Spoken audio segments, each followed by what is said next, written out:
Well, speaking of slipping in and doing something, before we get to the biography and WWE Rivals review, AEW slipped in on Saturday night and did something. The third installment of their variation of Battle of the Belts, of course, a famous series of events in the mid-1980s in Florida. They brought it back. And it's been airing for 1 hour on Saturday night, this being They brought it back and the people sent it back. It was on TNT this past Saturday night. Yes, yeah. Did you see the ratings? Actually, I did not. Do you know what they are? Why don't you just put that in the Google machine and I'll know when you've got it because I'll hear you snickering quietly. But while I'm talking about this for a second, the Battle of the Belts not only was a syndicated house show special event that happened several times in the 80s, and we've talked about Joe Koff, who with Sinclair Broadcasting, who facilitated the Ring of Honor purchase, was responsible for those when he was down in Florida at the time. And those were a house show, a big show like from St. Petersburg at the Bayfront Center or whatever, where the main event was for the World Championship. The Flair-Wyndham match is the one that everybody remembers. But it was a big show. It was a special show. It was a departure from the 1 hour weekly Florida television that was taped at the Sportatorium in Tampa, which is a small place. When it was syndicated outside the Florida territory, it was a special that wrestling fans all over the place, because of name talent in Florida that they had, would want to see. And then the Clash of Champions that TBS started in 1988 was similar. It was a big house show with a main event usually for the world title, but some type of money drawing main event. And the clashes were 2.5 hours on TBS as opposed to the normal Saturday night 2 hours in the studio, or Sunday night 1 hour, whatever the case. And again, those shows were advertised for weeks ahead of time because they were specials. They were big events. The theory was that they would do, because they were only periodic in nature, every 3 months or so, once a quarter, that they would do bigger ratings, that you would make it a bigger deal than the regular weekly show that was on for its set period of time at the same time every day, every week, right? So this is almost a backwards take on that philosophy, in that this is a show that's presented with very little build. The matches advertised or announced maybe 3 days ahead of time on television or on Twitter. It's shorter than the flagship program. It's half the length of the Wednesday night program, same length as the Friday night program. It's in better prime time than the Friday night program. It's 8 to 9 instead of 10 to 11.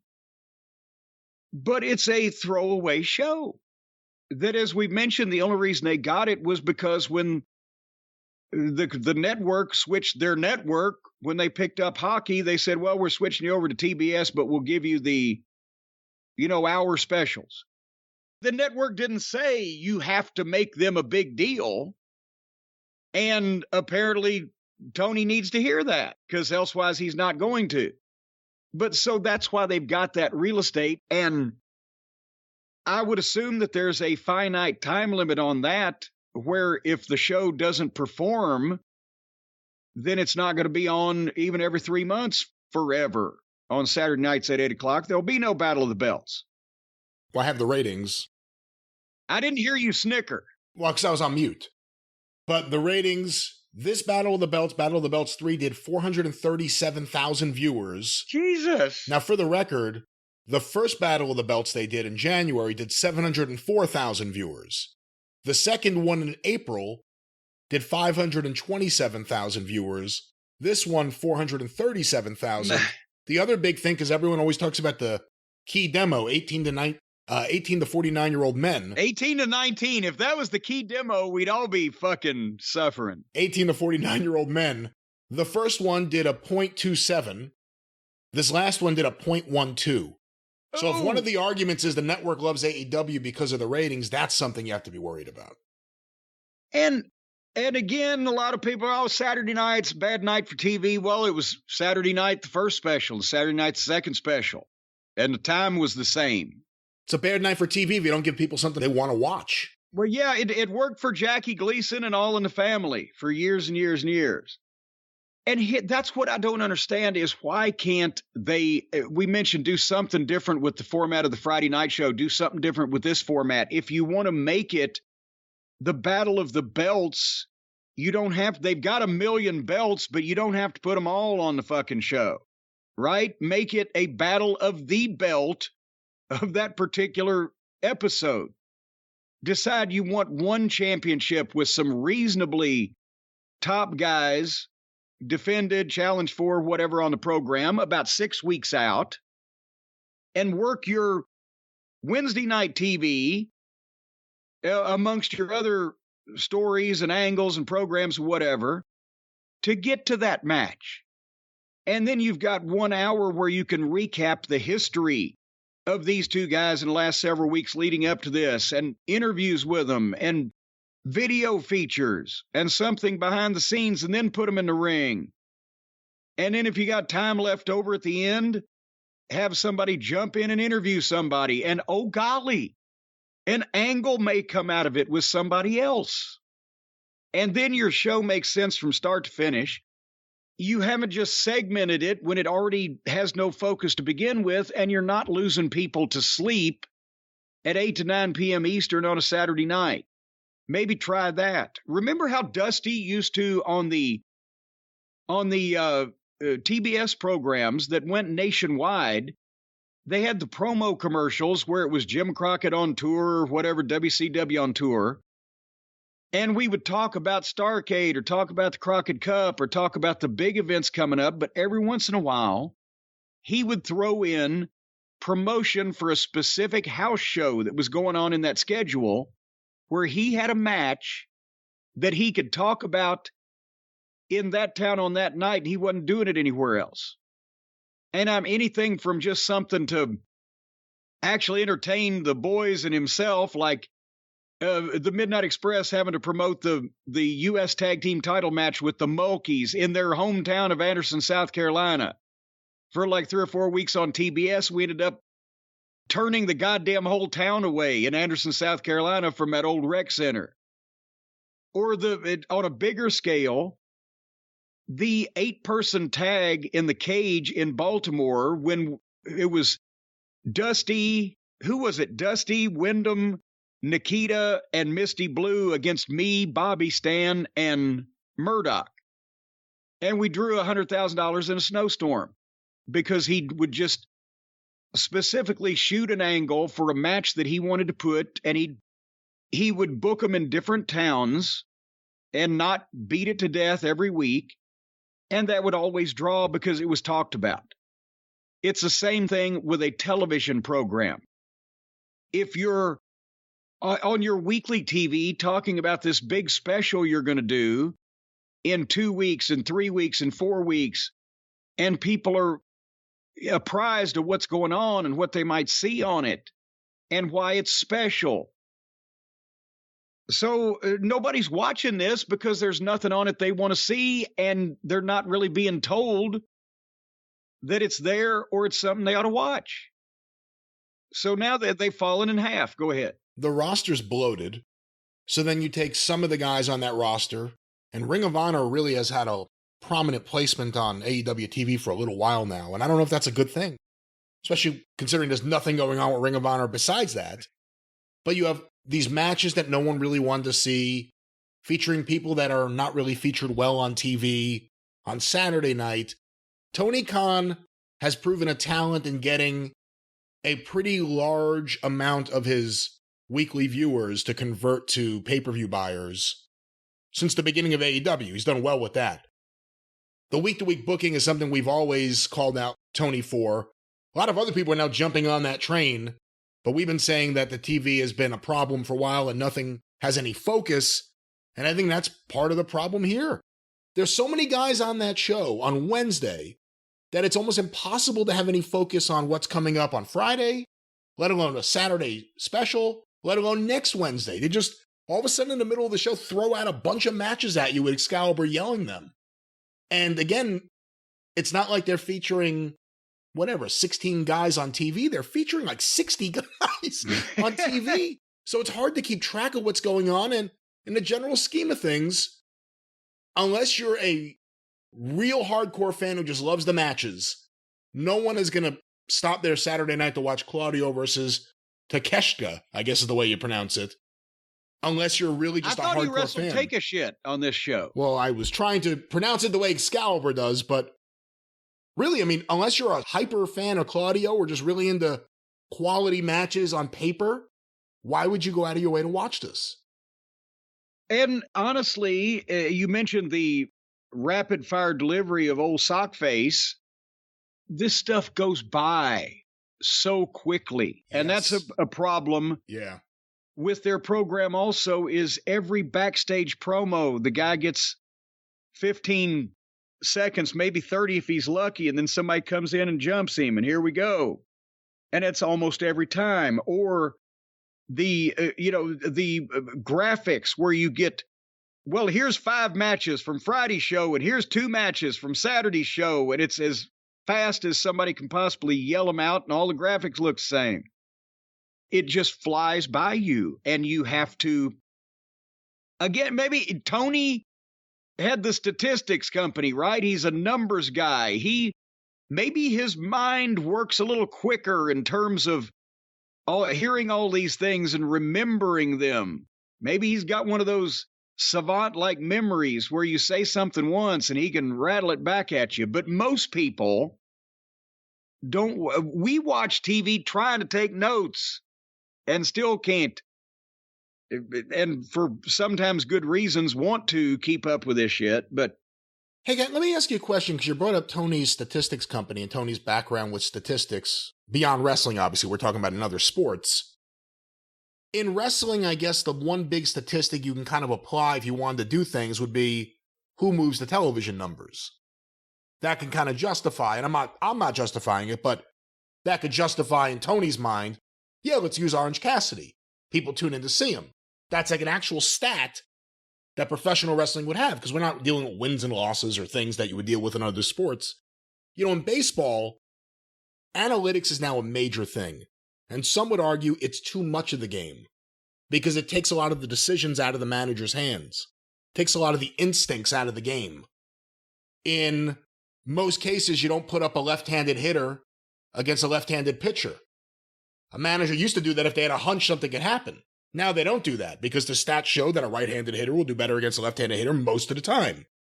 There are managers still who can kind of apply old-school mentality and have instincts and have seen enough to know things that you wouldn't know if you just went based on statistics or analytics. With wrestling, if you're doing things, and I don't know if this Saturday is an example of that, I have to think it isn't, but I think maybe sometimes from Wednesday to Wednesday it is. If you're using the statistics available, which are television numbers and who moves what, is there a danger in that too, in paying too close attention to that as opposed to instincts or paying attention to what's actually happening? Yes. If you get so minute with it and react, and they started doing this in the Attitude Era too, both sides, which was, just added to the chaos. But if you just go purely on the quarter hours or the minute by minute breakdowns or this week or what happened last week, yes, you can get trends and ideas when you piece together information over a longer period of time. You can kind of get a better idea if you're going by statistics on who they're really behind and what might be an aberration. So I guess what I'm saying is, if somebody's in the first segment that they know is going to get more viewers, are they going to try to then put someone in there to keep those viewers? But at what point are you able to differentiate? Is the guy in the first segment always getting more viewers because there's more viewers to begin with, or is it actually that guy? And I don't think from week to week you can't. There's too many variables. There's too many different things that can take place for a quarter-hour ratings to be accurate in the short term. If you have a trend of every time this guy's on TV over months period of time, more people watch, then you start to get something. But remember, these statistics are estimates.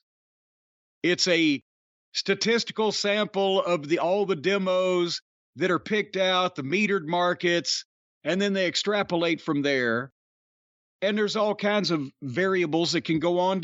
Is the reason why that a quarter-hour segment ratings are up, is it because of that segment, or is it because of the previous segment where a bunch of people said, hey, I got to call my friend. You'll never guess what's going on now. But by the time they tune in, they're seeing the fucking other side of the commercial. Is it a reflection of another show's going to commercial? Is it a reflection of, remember, on a much grander scale, well, you don't remember. I don't even remember, but it's historical documented fact of the television industry. In the days of I Love Lucy in the early 50s, when literally almost everybody with a television was watching I Love Lucy, in all the major markets in the country, the city water pressure would go down during commercial breaks because everybody was running, taking a piss and flushing the toilet. And that was pretty heavy fucking evidence. But now that everything's fragmented and splintered, it can be that something big that appeals to a like-minded audience just went to break or just went off, or there's something else occurred. I remember one night and local television ratings are even more shysterish than national.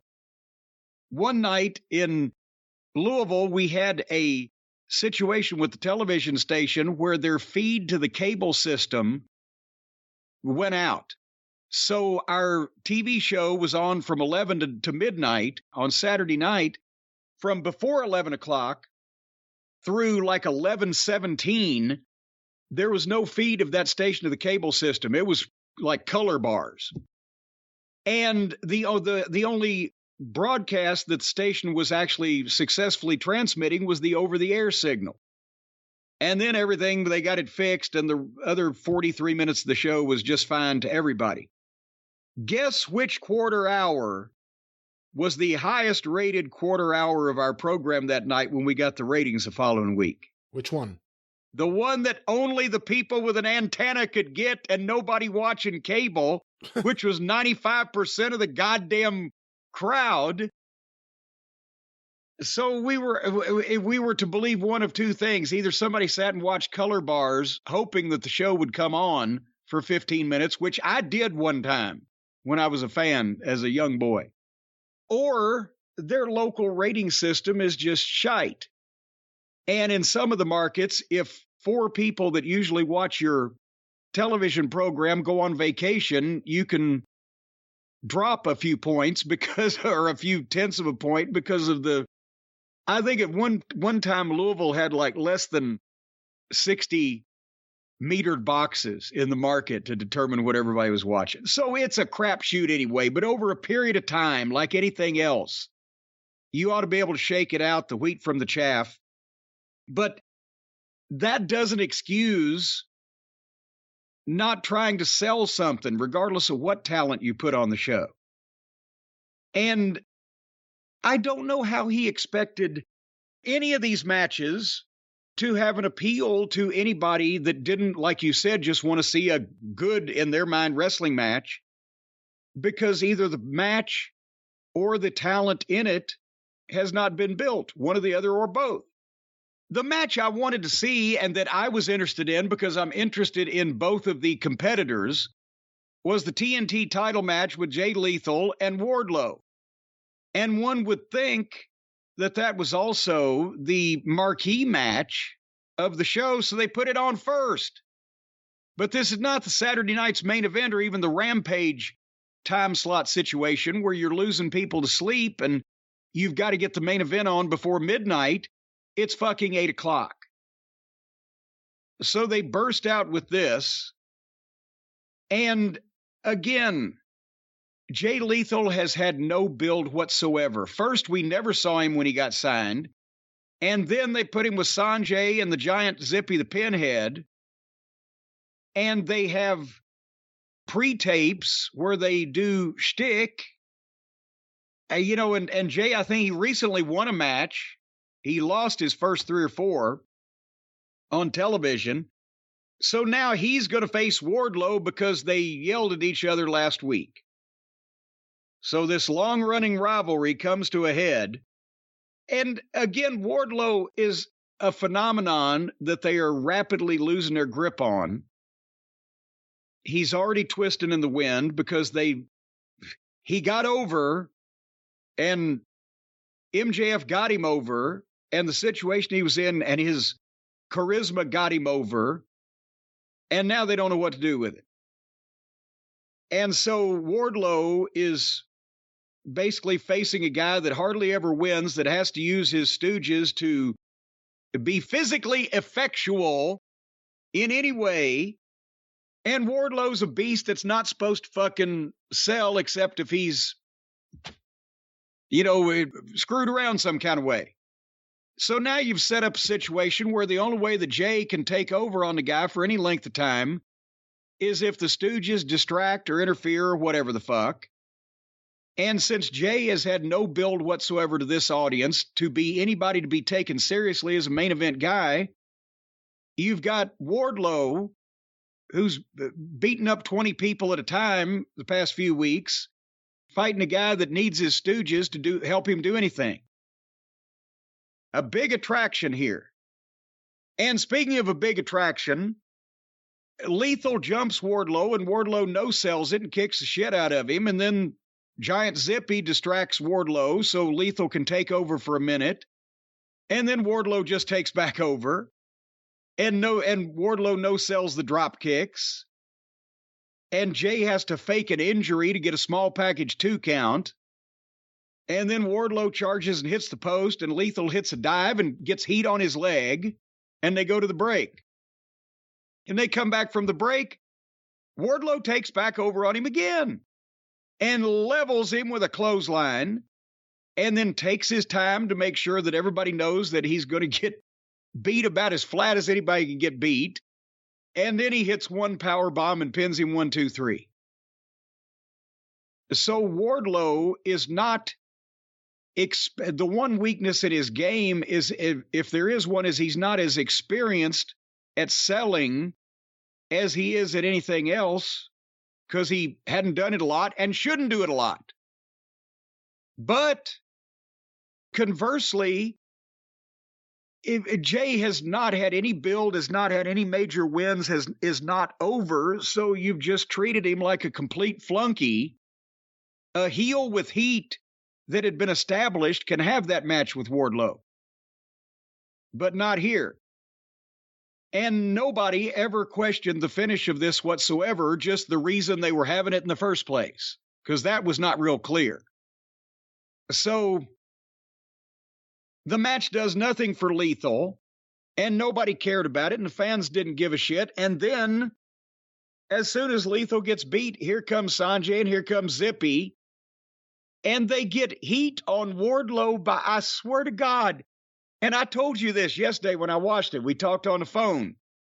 Maybe that's when we were talking about Hocus Pocus by Focus. I have never spoken to you ever about Hocus Pocus by Focus. But anyway, they got heat on Wardlow by the Giant standing with 1 foot on his chest while Jay Lethal got a figure 4 on him at the same time, and Sanjay got down on his hands and knees and scolded him like a puppy that's just pissed on the porch. And nobody was moving. It was like a picture. It was like a statue. It was the most boring heat ever. And then... It wasn't heat. How do you call that heat if there's no heat? I'm saying it was supposed to be. So then Wardlow makes a comeback out of that and kicks Zippy in the balls and tries to powerbomb him. And then they stop Wardlow again and take forever to set up a table. And then Zippy chokeslams Wardlow through the table. like they do every week, multiple times a week, with everybody. So this was one of the most unique matches I've ever seen, and that both guys who have talent, and in one case, guy was getting over, it was rotten, and it made them both look worse coming out of it than they did going in it. I think Wardlow has been one of the biggest victims of the booking in the last couple months. Since the MJF match, he had all the momentum. It's all gone. The feud with Mark Sterling and the security guards. This, Scorpio Sky, like it just... They made a main event guy and then didn't put him in the main events. And like you said, the reaction here was a big part of the story to me. Jay Lethal hasn't done much to make anyone care in AEW. You've seen him at his best, TNA and Ring of Honor. People here haven't, unless you've watched Ring of Honor and TNA. So he hasn't really meant much. As talented as Sanjay is talking, he comes across like a minor league manager. Not minor league. He comes across like he wouldn't be with a main eventer. And I think that drags Jay Lethal down. The Giant, where does he rank on the scale? We should come up with a scale like Omos, Elegante, Giant Silva. We could put all the different Giants on there. I mean, he does a nice little pose on the entranceway and comes out, but no one cares about Wardlow now. That was the biggest thing we said. They're going to mess up Wardlow after the MJF feud, unless someone really watches after him. And that's exactly what happened. Yeah, somebody forgot to book him a babysitter when the adults left the room to go out to the supper club. On a positive note, this shouldn't do anything to derail Wardlow because not too many people saw it. Well, there you go. So in every silver lining, there's a dark cloud. The rest of this program, Thunder Rosa against Jamie Hayter and Claudio against Take a Shit.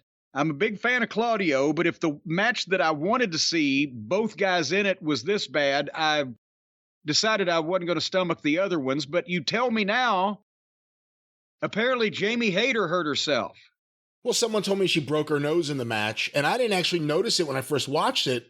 And then when I read about it after the fact, I said, oh, that makes some sense. I know you don't watch the majority of the women's segments in AEW. And I can't blame you. I do. But I also enjoy really bad television. But I watch this stuff, and I have to say, they've got great personalities. Britt Baker, although maybe she's a little overexposed, Britt Baker is a great personality. Jade Cargill has that part down. But in terms of in the ring, and Serena Deeb, we've talked about before, but in the ring, Jamie Hayter may be the best woman on the roster. Really? Next time you get a chance to watch her, and hopefully Tony doesn't book her, like it'll be like Wednesday night, Jamie Hayter versus Rio, and you'll be like, I'm not watching it.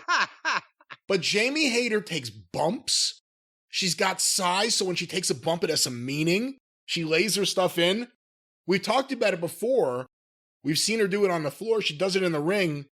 Whenever she gets hit with a cross body, she jumps up. So she lands with her opponent, and it looks great every time. I think she's one of the most talented in-ring wrestlers for the women's division they have there, maybe the most. Well, then, whenever she's healthy again and able to wrestle, I'll watch. I wonder which roster is bigger, the injured roster or the entire AEW talent roster? Broken nose. How long do you think she'll be out? Well, it depends. Was it just broken, or was it smeared all over her face, or is there any issues involved with sinus cavities, or, that guy that Stan Lane punched the shit out of in Beckley that now we find out may or may not have indeed been the one that threw that fucking owl marker that hit Bobby Eaton in the side of the face. They said he knocked his eye about 0.50 centimeters back into his skull. So you never know about these things. But you've seen wrestlers in the past when you guys actually worked a daily schedule, break their nose and come back the next day? Oh, God. Yeah. Dr. Death, Doc had a broken nose one time. You couldn't really tell because the way his nose, the state of his nose to begin with. There was the time he got, 109 stitches in his eye from an elbow by Brad Armstrong that he was supposed to duck. and he didn't.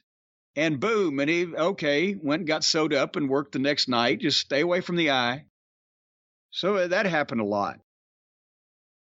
But I don't know, now they have these protocols, and they tell people don't do these things.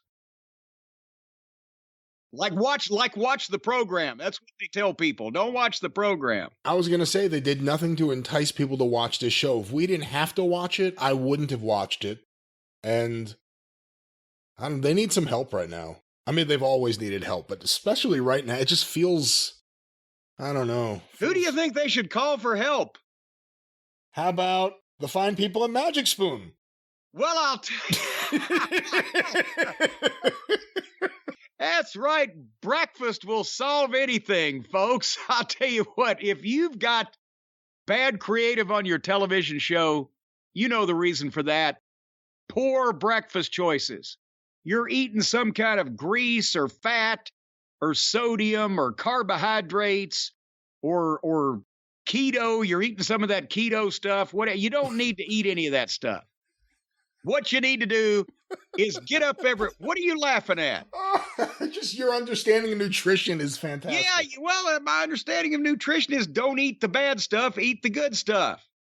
You see, I used to think that if you ate grease for breakfast, that it would lube your blood up and it would run through your veins quicker, and you'd be healthier. But I hear now that there's conflicting reports on that from the latest research. I don't think there's conflict. It's conflicting with what I thought, so that's conflict. But folks, if you want to wake up early in the morning when the rooster crows or the cock yells or whatever you wake up with in the morning in your hand, and you want to greet the day, you want to say hello day, and then you want to sit down at your breakfast table and look out the window at the birds chirping and the chipmunks playing, or if you live in the inner city, the junkies screwing in a dumpster and the homeless people harassing people for change, you look down, and in front of you is a big old bowl of the healthiest, best tasting cereal that you'll ever shove into your mouth, and that's Magic Spoon. I'm telling you, when you start chewing it, the flavor explosion in your mouth, holy jumping shitballs, your tongue's going to slap your brains out because it tastes so good. And normally with that, that sugar and junk and carb-infested cereal, you really have to hold your nose to eat it because you know how bad it is for you. With every bite of that stuff, you're killing yourself. You're killing yourself, Brian.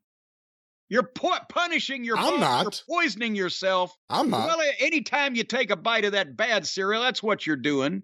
You're killing yourself, and you can't believe it. You're killing yourself. Stop saying that. I'm not. I'm eating Magic Spoon. Well, that's what you should be doing if you want to live. If you want to live, people, and I'm telling you right now, life is worth living, and life is for the living. You can't enjoy life if you're fucking dead.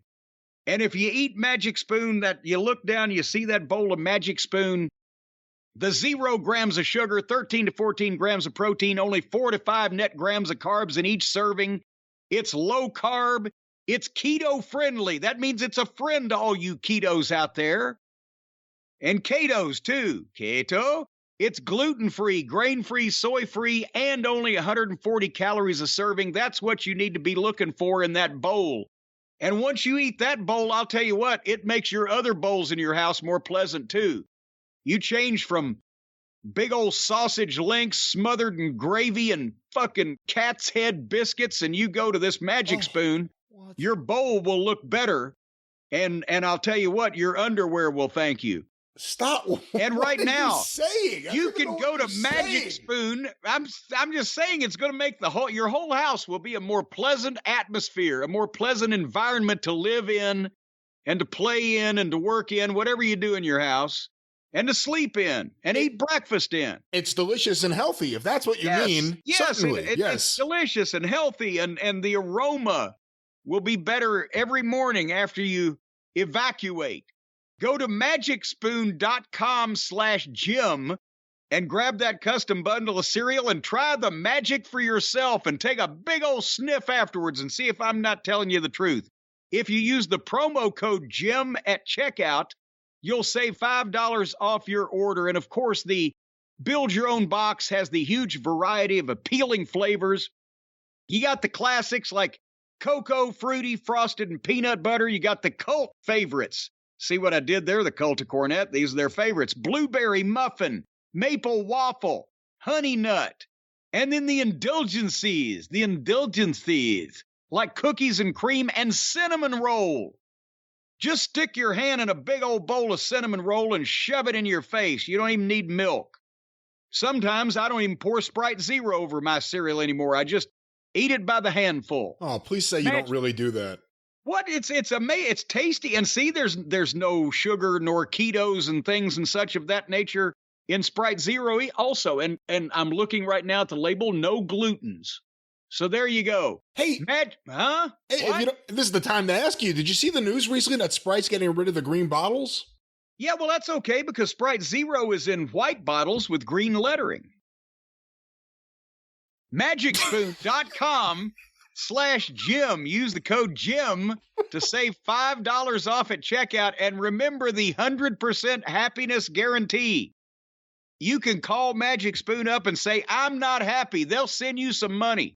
You don't even have to have bought the cereal first. Yes, you do. It's 100% happiness guarantee. No, you have to have bought the cereal first. Let's clarify. Well, if 100%, that means 100% of the people have to buy the cereal for 100% of the people to be happy. I thought they were making 100% of the people happy by sending them money. It says if you don't like it for any reason, they'll refund your money, no questions asked. Once you purchase it. A refund would indicate that you've given them money first. I thought they were just going to pay you off if you weren't happy about something. They don't have to do payoffs because it's delicious and nutritious. Well, if you don't like the results of your latest baseball game, or if you're not happy with the color that your wife picked for the living room couch, then call Magic Spoon, see if they'll send you some money anyway, because they do have a 100% happiness guarantee. They want people to be happy. Happiness is the key. That's right, with their cereal. MagicSpoon.com/Jim, code Jim, $5.